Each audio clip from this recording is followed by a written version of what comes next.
All right, my friends, hello. So I want to start off with a few questions. And I know a lot of other presenters have already asked you questions. And they've been kind of hard questions. But the questions I'm going to ask you are very, very simple. And I promise you'll be able to answer these. All right, are you ready for your first one? Okay. Your first question is, you don't have to answer out loud. Are you having a good day? Okay, you got your answer? All right. My second question for you is, why? If you're having a good day, why are you having a good day? Or if you're having a bad day, why are you having a bad day?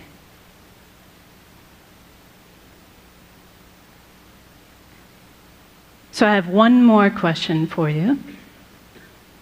This should be the easiest one of all. My last question is, tomorrow, would you rather have a good day? Or would you rather have a bad day? Do you have your answer for that one? What about the day after tomorrow? What about Sunday? Let's see, yeah, that's right. Tomorrow's Saturday, Sunday. How about Monday?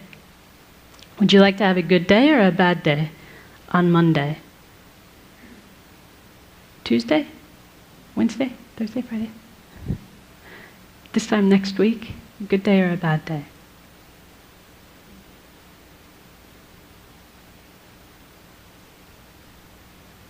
So that last question, like I said, is probably the easiest one for us to answer.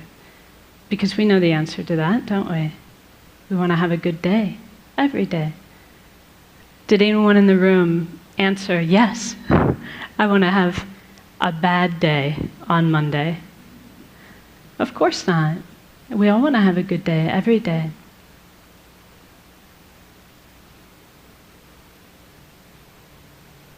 So this is really speaking to the type of happiness that we all wish for in our heart of hearts. We have a good day when we are happy. And we want to be happy every day. There's never a day when we don't want to be happy. But whether or not we have good days or bad days really depends upon how we answered the second question. Do you remember the second question? What was the second question? Why? Why am I having a good day? Why am I having a bad day? So one thing that my teacher says, his name is Geshe Kelsang Gyatso, and he says that much of the time our mind is like a balloon in the wind, blown here and there by external circumstances. Do you know that feeling? He says when things are going well, when they're going our way, we feel happy. But then if something goes wrong, for example, he says if we're forced to work with a colleague that we dislike, but I'm sure none of you have colleagues you dislike, right?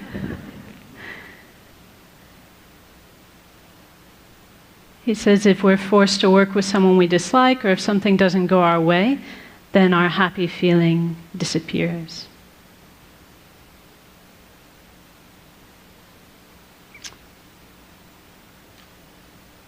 So as long as our answer to the question, why am I having a good day, or why am I having a bad day? Because, you know, this is a question people ask us, like maybe when you get home today, someone will go, well, so how was that TED thing? Did you have a good day? And we'll say, yeah, I did. There was this lady, and she talked to us about how we need to be compassionate towards former inmates, and there was this performer who did this awesome beatboxing thing with his mouth, and this person and that person. As long as our reasons for why we had a good day are a list of external conditions, then we're not going to have the stable happiness that we all want. Does that make sense to you? Because if that's what our happiness depends upon, because we cannot control people and circumstances every single day, then our happiness will be in the hands of others, won't it?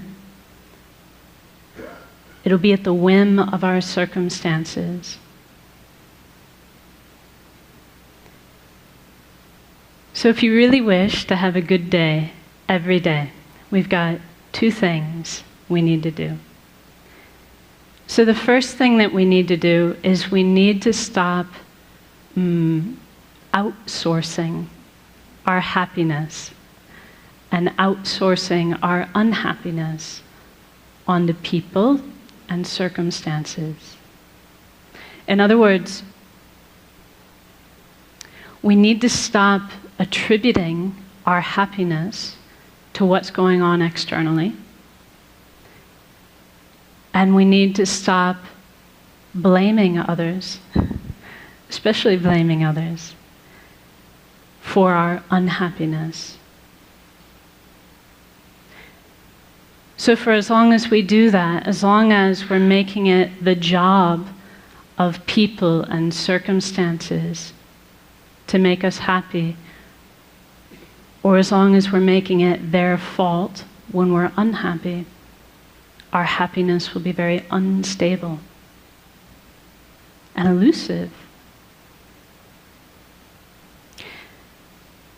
Our second job is to actively cultivate a source of peace and a source of happiness coming from inside our own mind. So here's something I want you to commit to memory. Are you ready? This is another line from one of my teacher's books where he says, happiness and unhappiness are states of mind, and therefore their real causes cannot be found outside the mind. So if we have a peaceful state of mind, we will be happy regardless of people and circumstances. If our mind is unpeaceful or agitated, then even if we have very good circumstances, we'll find it impossible to be happy.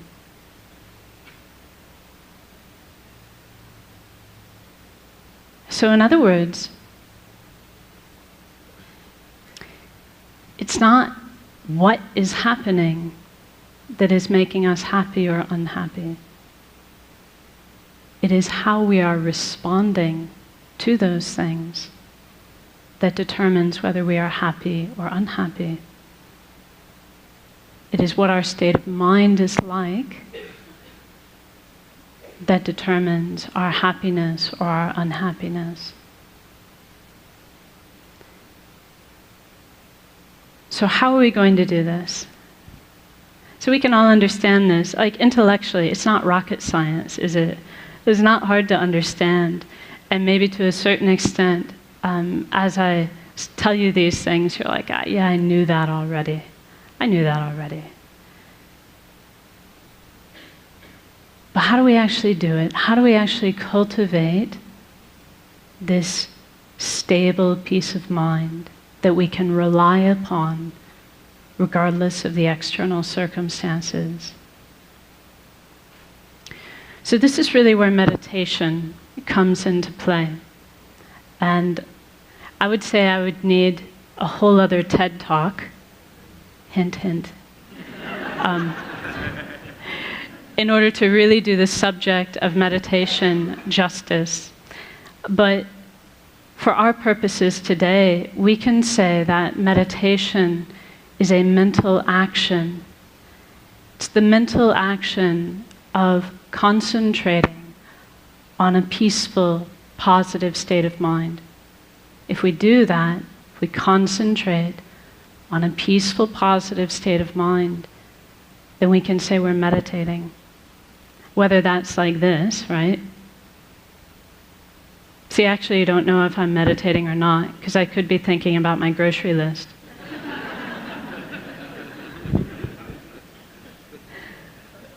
It's only meditation if I'm actually focusing on a positive, peaceful state of mind. But the trick is, I can do it like this. This is called formal meditation. But we can also learn to do this all the time in our daily life.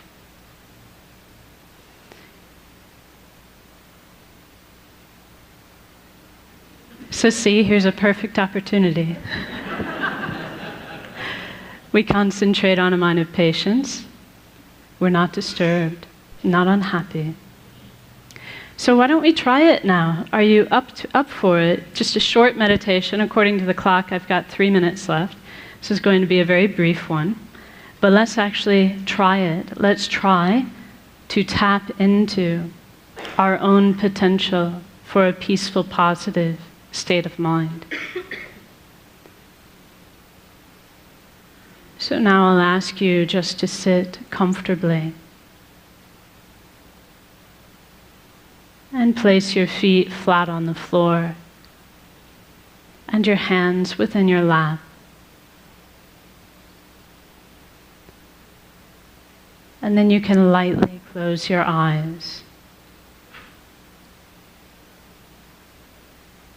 and become aware of the sensation of your breath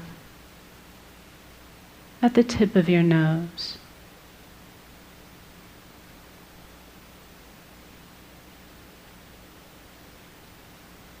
And as you breathe out, you can imagine you are breathing out any agitation,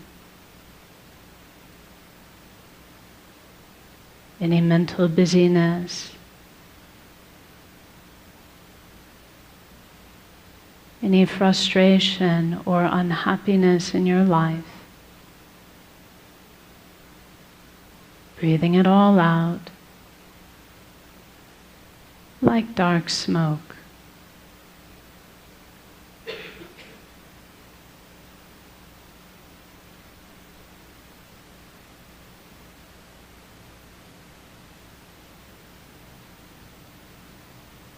And as you breathe in, you can imagine and believe that you are breathing in a clear, bright light,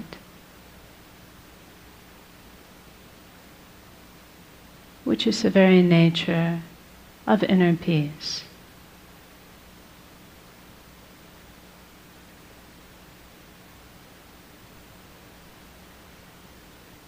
And you can imagine that this clear, bright light fills your entire body and mind.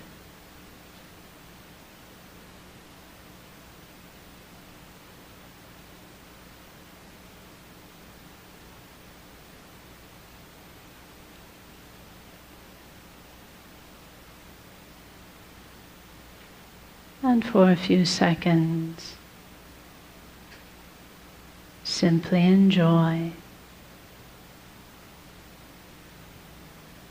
this inner peace coming from within.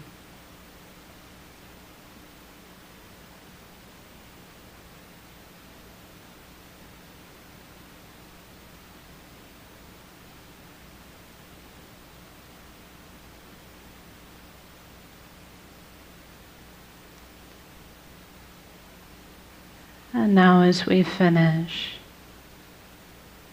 just be determined to bring this inner peace with you into the rest of your day to benefit yourself and others. So now we rise from meditation. Thank you very much.